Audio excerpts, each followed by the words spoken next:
Hi, and welcome to the second part of my lesson on the guitar playing of B.B. King, the guitar playing that you hear on his early recordings in the 1950s and really early 60s. We started out focusing on the first blues box position, which, to review quickly, means the notes that you play around the first position bar chord. We use B flat for all of our examples.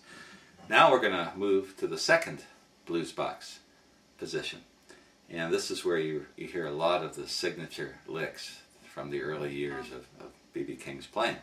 So if we're in B flat, the position I'm talking about involves mostly four notes. First one is on the 9th fret of the first string, and then the 11th fret, and then the 9th, 9-11, and then 9-11 on the 9 and 11 on the second string. The key note in all that is the 11th fret of the second string, this note. Because that's one where you hear B.B. King emphasize that quite a bit.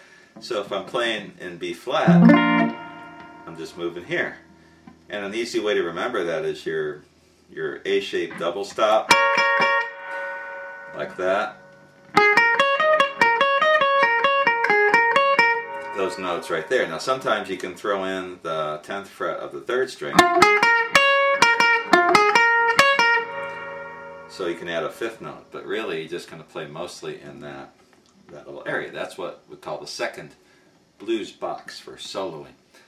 Now B.B. King's licks vary, and the main one is that 11th fret of the second string, where you hear him do stuff like this.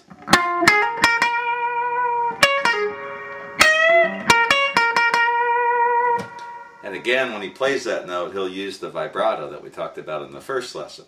So I'm using my ring finger on the 11th fret of the second string. And then I'm using that vibrato, holding the note but yet shaking my wrist.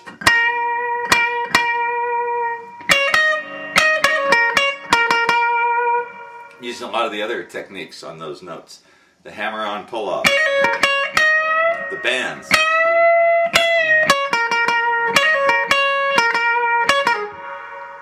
A lot of stuff like that. So let's talk about some of these things. The bend on I've got my first finger on the 9th fret, second finger on the 10th fret, third finger on the 11th fret of the first string, and I'm just bending up. And he does this in a lot of different ways. Bending up and then coming down, a lot of times winding up on that note. And that's really the main bend. You can do lots of different things with that. You just have to listen to his recordings and hear some of these. Another thing he does are these half-step licks, which are very much signature B.B. King licks. Something like this.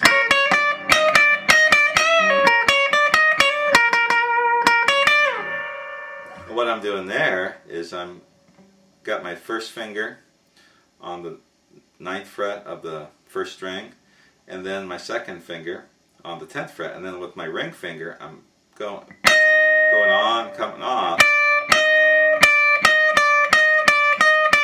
like that. I can walk into it with a chromatic run, 9, 10, 11 on the first string. I can end up the phrase, going from the 9th to the 10th fret, sliding up or down. Can do all kinds of things, and you'll hear him use a lot of variations of this, where he'll hold it a little bit longer, play it faster, play it slower.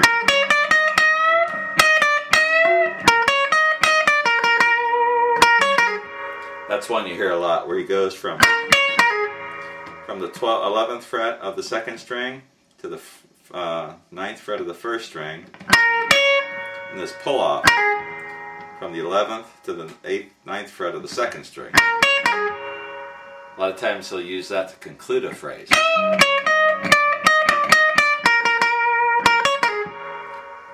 hear that one quite a bit. So this whole thing.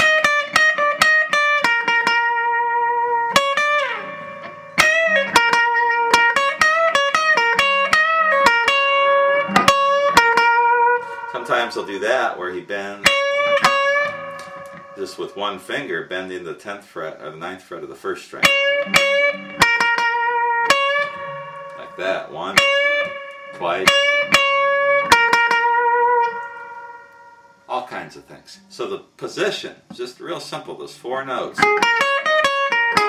And sometimes the 10th fret of the 3rd string. You can do all kinds of little variations using those same techniques that I showed you before. Now, along with that, sometimes he'll do licks where he'll go from the first blues box to the second blues box. And one of his most famous licks that we'll take a look at with some of his introductions goes like this.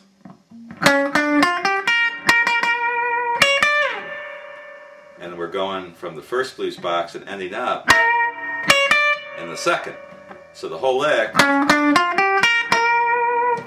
I'm starting in the first blues box, 6th fret of the 3rd string to the 7th fret, 6 and 8 on the 2nd string, and then briefly hitting the 6th fret of the 1st string, and then sliding to the 11th fret of the 2nd string.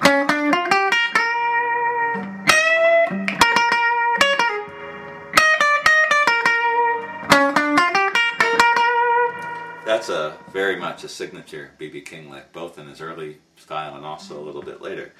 Not sure if that's exactly how he does it. That's what I'm hearing.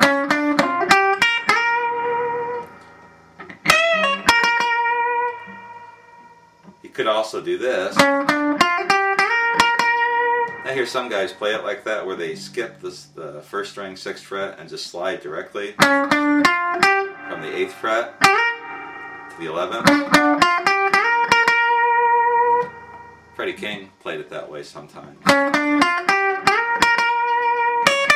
I hear that note when I listen to the old recordings. So that's another idea, going from the first to the second blues box.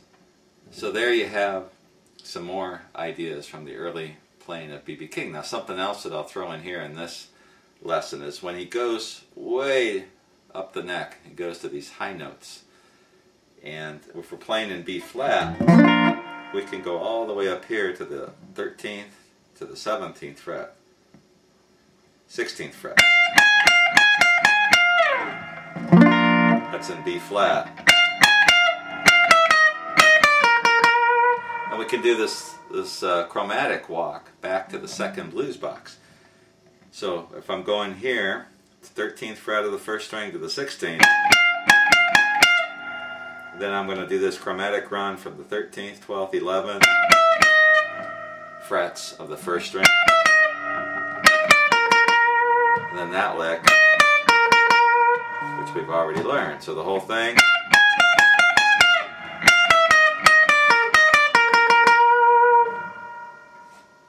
Cool idea. You can also bend that, and B.B. King and a lot of his early stuff, you'll hear him bend this really high. Then he'll go into a riff in the second blues box. So we're doing basically a long bend, like we talked about in the first lesson. Whoops, getting the second string in there.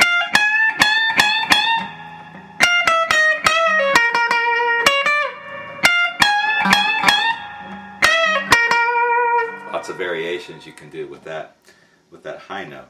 So that's something else. It's not really, it doesn't start from the second blues box, but it fits in with that stuff. So far I've shown you a lot of different B.B. King type stuff. First position blues box,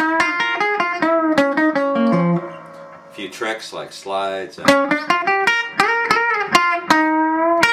bends, and then we've also learned the second blues box position.